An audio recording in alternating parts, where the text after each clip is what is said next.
sholat, tapi pikiran melayang.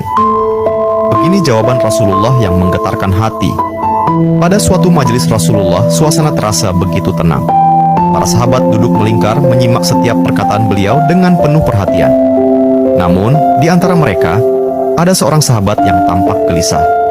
Jemarinya saling menggenggam, matanya menunduk, dan napasnya terasa berat. Setelah beberapa saat ragu, ia akhirnya mengangkat wajah dan berkata dengan suara lirih, "Wahai Rasulullah, aku ingin bertanya, tetapi aku khawatir pertanyaanku ini akan membuatku semakin malu di hadapan Allah." Rasulullah pun tersenyum lembut, menatapnya penuh kasih sayang. "Katakanlah, wahai saudaraku, tidak ada pertanyaan yang membuat seseorang hina jika ia bertanya untuk mencari kebaikan." Sahabat itu menarik napas dalam, matanya mulai berkaca-kaca. "Wahai Rasulullah, aku merasa salatku sering tidak khusyuk. Kadang aku mengingat urusan dunia, kadang pikiranku melayang entah kemana. Aku takut salatku tidak diterima oleh Allah. Apakah dengan salat seperti itu, aku tetap mendapatkan pahala?" Suasana majelis seketika menjadi hening. Para sahabat lainnya ikut menunduk, merasakan kegelisahan yang sama. Mereka tahu betapa beratnya pertanyaan itu.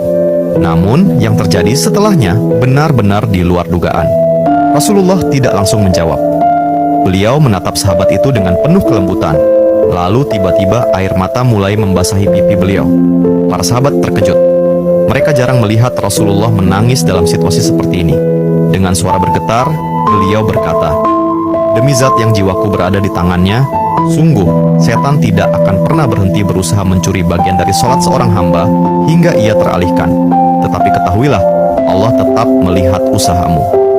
Rasulullah menarik napas dalam, lalu melanjutkan, "Wahai saudaraku, jika engkau meninggalkan salat hanya karena takut tidak khusyuk, maka setan akan menang.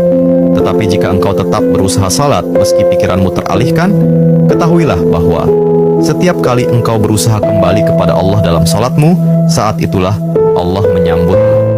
Mendengar itu, sahabat tersebut tak mampu menahan tangis. Begitu pula para sahabat lainnya.